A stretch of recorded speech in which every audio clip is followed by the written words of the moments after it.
Assalamualaikum warahmatullahi wabarakatuh. Halo semuanya, perkenalkan nama saya Muhammad Hafisanan. Nomor absen 23 dari kelas 10 MIPA 1. Di video kali ini, saya akan membahas seputar pelajaran kegiatan ekonomi produksi, yaitu ada konsep biaya produksi, ada konsep penerimaan, dan juga ada konsep laba maksimum. Seperti apa kira-kira pembahasannya? Yuk kita simak bareng-bareng. Konsep biaya produksi. Apa sih biaya produksi itu?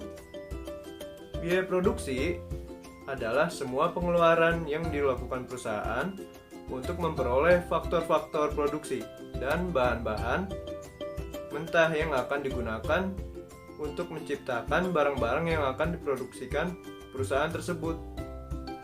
Misalnya, membeli sumber daya alam, menyewa tenaga kerja, lalu ada juga menyewa mesin. Lalu, biaya produksi dibedakan atas dua jenis, yaitu biaya eksplisit dan juga biaya implisit. Apa sih biaya eksplisit dan biaya implisit tersebut? Jadi, biaya eksplisit adalah pengeluaran-pengeluaran perusahaan yang berupa pembayaran dengan uang untuk mendapatkan bahan mentah dan faktor produksi yang dibutuhkan. Jadi, biaya eksplisit ini benar-benar biaya yang dikeluarkan. Lalu, kalau biaya implisit adalah taksiran besarnya nilai faktor-faktor produksi yang dimiliki dan dipergunakan dalam proses produksi perusahaan.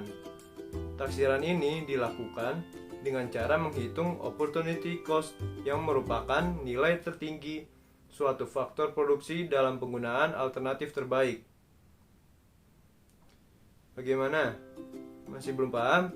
Oke, kita kasih contoh, yaitu mesin. Biaya untuk pengeluaran atau pembelian mesin tersebut termasuk ke dalam biaya eksplisit. Lalu, peluang dari uang yang diterima jika mesin tersebut disewakan termasuk ke dalam implisit. Lalu, ada skala produksi dalam jangka pendek. Skala produksi dalam jangka pendek masuk apabila dalam produksi sebagian faktor produksi tidak dapat ditambah jumlahnya. Artinya, dalam produksi tersebut terdapat input tetap dan input variabel. Maka, dalam skala produksi jangka pendek terdapat dua jenis biaya, yaitu biaya tetap atau fixed cost dan biaya variabel atau variable cost. Apa sih itu? Jadi, biaya tetap atau FC atau bisa disebut juga fixed cost adalah biaya yang besarnya tidak tergantung pada unit yang diproduksi. Contohnya, biaya sewa, biaya asuransi, biaya penyusutan, biaya sewa kios, termasuk dalam biaya tetap. Lalu, biaya variabel, VC atau bisa disebut juga variable cost, yaitu biaya yang besarnya tergantung pada unit yang diproduksi. Contohnya, biaya bahan baku dan penolong, biaya tenaga kerja, biaya penggunaan air, listrik, telepon, biaya bahan baku, termasuk biaya variabel. Lalu, di bawah ini, saya punya kurva nih. Kita sebut saja kurva produksi ya. Kalian pasti bertanya-tanya, kenapa sih bentuknya seperti itu? Oke, yang pertama, FC. Lurus tidak berpindah-pindah. Karena FC itu adalah biaya tetap. Pastinya biayanya gak akan berubah kan? Lalu, ada VC. Kenapa garisnya ke atas? Kita ingat lagi konsepnya. VC itu diperlukan pada saat kita memulai membuka usaha atau produksi. Kalau kita tidak buat usaha pasti biaya variabelnya yang kita perlukan 0. Jadi VC itu bentuk garisnya dari 0 lama-lama naik ke atas. Oke. Satu lagi ada TC. Hampir sama seperti VC, tapi dia tidak dari 0. Kenapa? Misal, jika kita memperoleh Q-nya 0, berarti TC itu nilainya sama dengan FC. Maka TC itu selalu dimulai dari besarnya FC. Maka gambarnya itu bukan dimulai dari titik 0, tetapi dimulai dari titik CFC. Lalu garisnya akan mengikuti model si VC. Gimana? Mengerti bukan? Konsep biaya produksi jangka pendek. Di sini ada beberapa istilah atau penggunaan konsep yang terdapat dalam biaya produksi jangka pendek. Yang pertama ada biaya total atau total cost, atau bisa disebut juga TC, yaitu total seluruh biaya tetap dan biaya variabel yang digunakan untuk menghasilkan suatu barang jadi dalam satu periode tertentu. Cara mencarinya, kita bisa memakai rumus TC sama dengan FC plus VC. Lalu yang kedua ada average fixed cost, atau bisa juga disebut dengan AFC. Berarti biaya tetap rata-rata. Biaya tetap rata-rata adalah biaya total untuk memproduksi sebuah unit. Kita bisa mencari dengan rumus AFC sama dengan TFC per Q. Lalu yang ketiga ada AVC, atau bisa disebut juga average variable cost, yang berarti biaya variabel rata-rata merupakan biaya yang harus dikeluarkan perusahaan yang jumlahnya sesuai dengan volume kegiatan perusahaan. Kita bisa mencari dengan memakai rumus AVC sama dengan TVC per Q. Lalu yang keempat ada biaya rata-rata, atau biasa kita sebut average cost atau AC, yaitu jumlah biaya production cost per unit yang telah dihasilkan. Besar biaya rata-rata dihitung dengan cara membagikan keseluruhan total biaya dengan jumlah produksi yang dihasilkan. Cara mencarinya, kita bisa menggunakan rumus AC sama dengan TC per Q, atau juga bisa dengan AC sama dengan AFC ditambah AVC. Lalu yang kelima ada biaya marginal, atau yang biasa kita sebut marginal cost atau MC, yaitu biaya tambahan yang dibutuhkan untuk menghasilkan satu barang jadi dan muncul ketika dilakukan perluasan production dalam rangka menambah jumlah barang yang dihasilkan. Bagaimana cara mencarinya? Kita bisa menggunakan rumus MC sama dengan delta TC sama dengan delta Q. MC sama dengan TC turunan. Nah, lalu di bawah ini saya juga mempunyai kurva produksi untuk AFC, AVC, AC, dan juga MC. Kenapa sih bentuknya begitu? Oke, pertama-tama saya akan menjelaskan yang AFC. Kenapa dia garisnya turun begitu? Kita ingat lagi, AFC sama dengan FC per Q.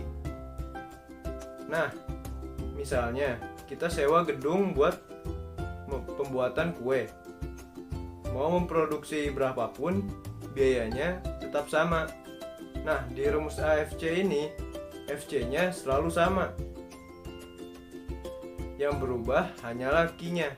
Oleh karena itu, kalau Q-nya bertambah, AFC kita akan terus menurun dan akan terus berkurang, tetapi tidak akan sampai 0. dikarenakan FC-nya yang nilainya selalu sama. Lalu ada AVC. Kita ingat-ingat lagi rumus AVC itu adalah VC per Q. AVC itu bergantung oleh berapa yang kita produksi. Jadi kalau kita memproduksi barang semakin banyak, saya misalkan 1000, maka biaya rata-ratanya atau AVC-nya itu semakin berkurang. Tetapi ternyata kalau kita memproduksi lebih dari 1000, ternyata VC-nya sudah habis. Berarti kita perlu membeli bahan-bahan kembali yang tentunya biaya akan semakin besar. Jadi polanya menjadi turun lalu naik seperti itu. Oke, lalu saya ada satu kurva lagi nih. Yang ini berkaitan dengan hubungan MC dan juga AC. Kira-kira kenapa ya bentuknya seperti itu? Pertama-tama, saya akan membagi menjadi beberapa daerah. Jadi, kita dapat mengambil kesimpulan kalau MC lebih kecil dari AC, berarti AC-nya sedang turun. Kalau MC lebih besar dari AC, berarti AC-nya sedang menaik dan bisa dibuktikan melalui tabel perhitungan.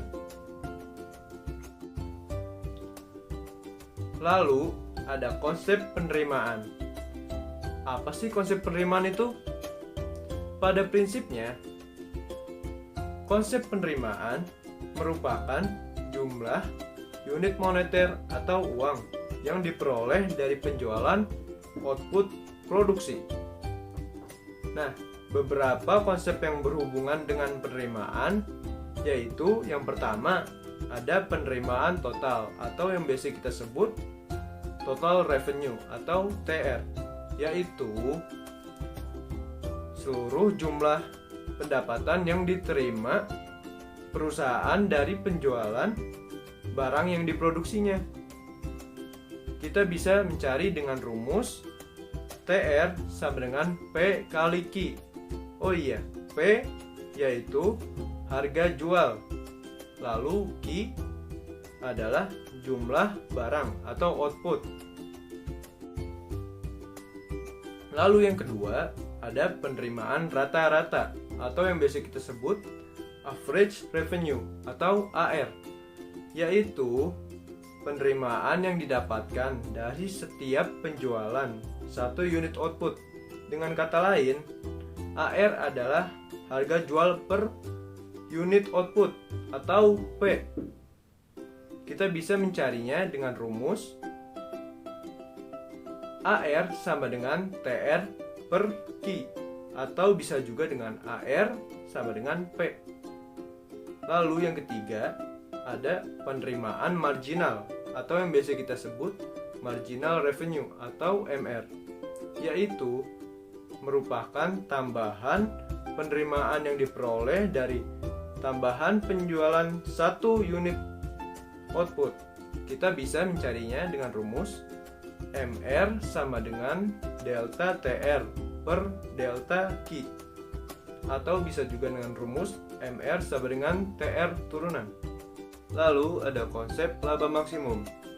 Di konsep laba maksimum ini terdapat fungsi laba atau rugi, yaitu bermaksud agar kita dapat mengetahui jumlah total pendapatan dan pengeluaran baik harga pokok, penjualan maupun biaya operasional di perusahaan tersebut. Kita bisa mencarinya dengan rumus P sama dengan TR dikurang TC. Ingat ya, kalau TR lebih besar dari TC berarti laba. Kalau TR kurang dari TC berarti rugi. Kalau TR sama dengan TC berarti BP. Apa itu? Yaitu break even point, yaitu suatu titik yang tidak mengalami laba atau rugi. Lalu ada konsep laba maksimum, yaitu bermaksud besarnya jumlah produksi yang memberikan laba maksimum pada perusahaan, baik pada pasar monopoli, persaingan sempurna, maupun persaingan monopolistik. Kita bisa mencarinya dengan rumus laba maksimum, yaitu laba maksimum akan terjadi jika Q yang diproduksi dalam kondisi MR sama dengan MC. Jadi saya mempunyai 3 soal untuk kita bahas bersama-sama. Oke, ayo kita mulai. Soal nomor 1. Biaya variabel suatu firm diketahui sebesar Rp 100.000 pada saat output yang dihasilkan sebanyak 5 unit. Jika biaya tetap sebesar 40.000, maka biaya total rata-rata untuk menghasilkan output sebanyak itu adalah A. Rp 12.000, B. Rp 20.000, C. Rp 28.000, D. Rp 140.000, E. Rp 60.000. Bagaimana caranya? Oke, jadi yang diketahui VC sama dengan 100.000. Lalu ada biaya tetap sebesar 40.000 atau bisa juga FC. Lalu ada output yang dihasilkan atau Q sebanyak 5. Yang ditanya biaya total rata-rata untuk menghasilkan output sebanyak itu. Jadi yang ditanya adalah AC. Bagaimana cara menjawabnya? Jadi kita ditanya AC. Pertama kita mencari TC-nya karena belum diketahui. Jadi TC-nya, cara mencarinya TC sama dengan FC plus VC.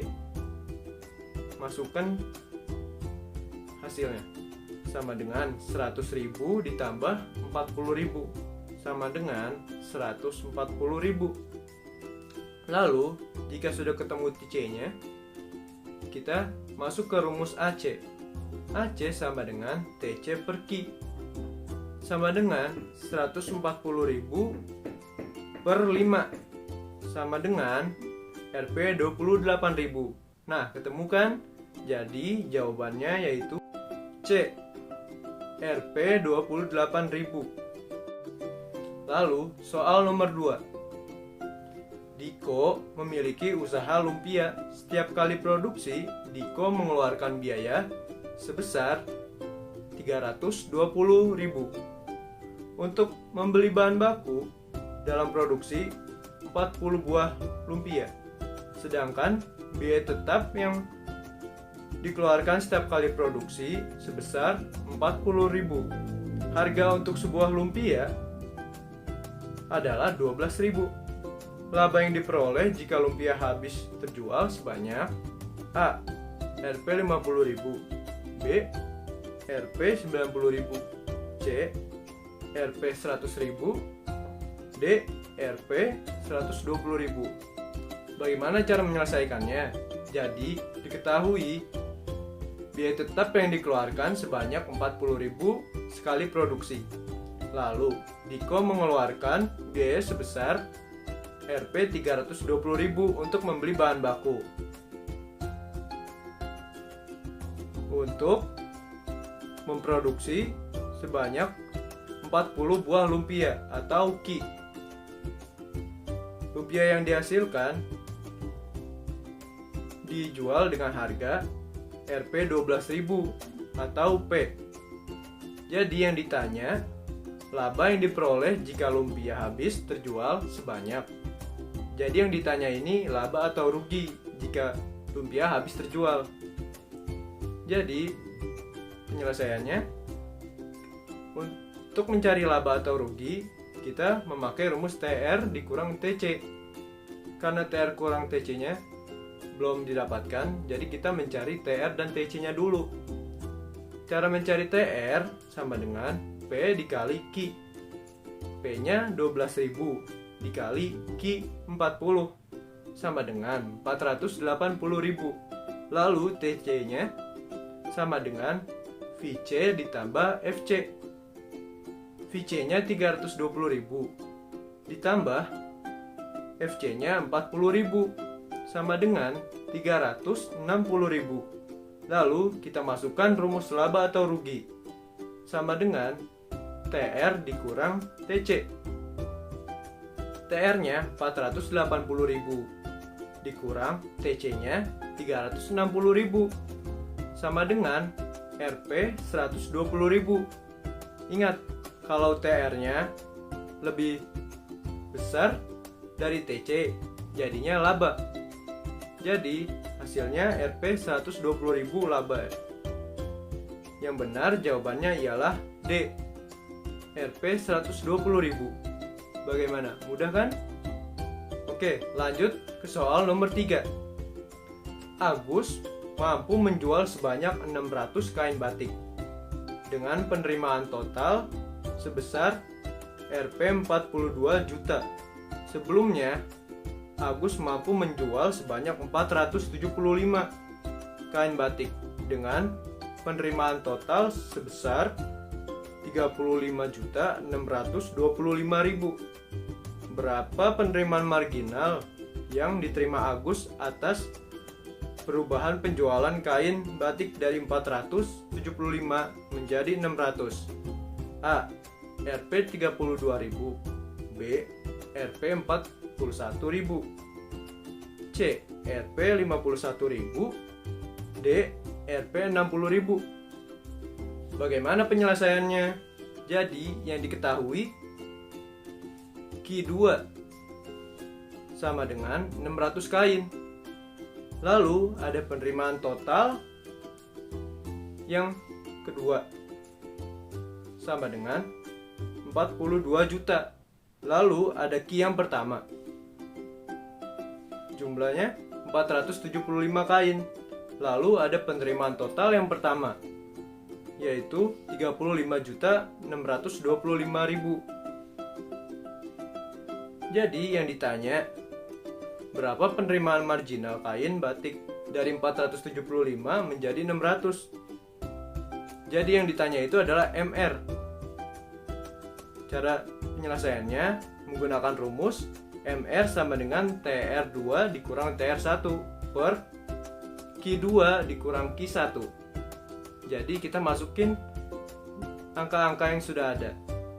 Sama dengan TR2 yaitu 42 juta dikurang TR1 35.625.000 per Q2 600 dikurang Q1 475 sama dengan setelah dibagi dan dikurang hasilnya mendapat Rp 51.000. Jadi jawaban yang benar ialah C, Rp 51.000. Agus menerima penerimaan marginalnya itu sebanyak Rp 51.000. Terima kasih.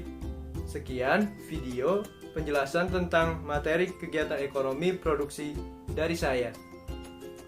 Semoga apa yang saya sampaikan dapat bermanfaat bagi kalian semua yang sedang menonton. Apabila ada kesalahan dalam penyampaian maupun pengucapan kalimat, mohon dimaafkan. Wassalamualaikum warahmatullahi wabarakatuh.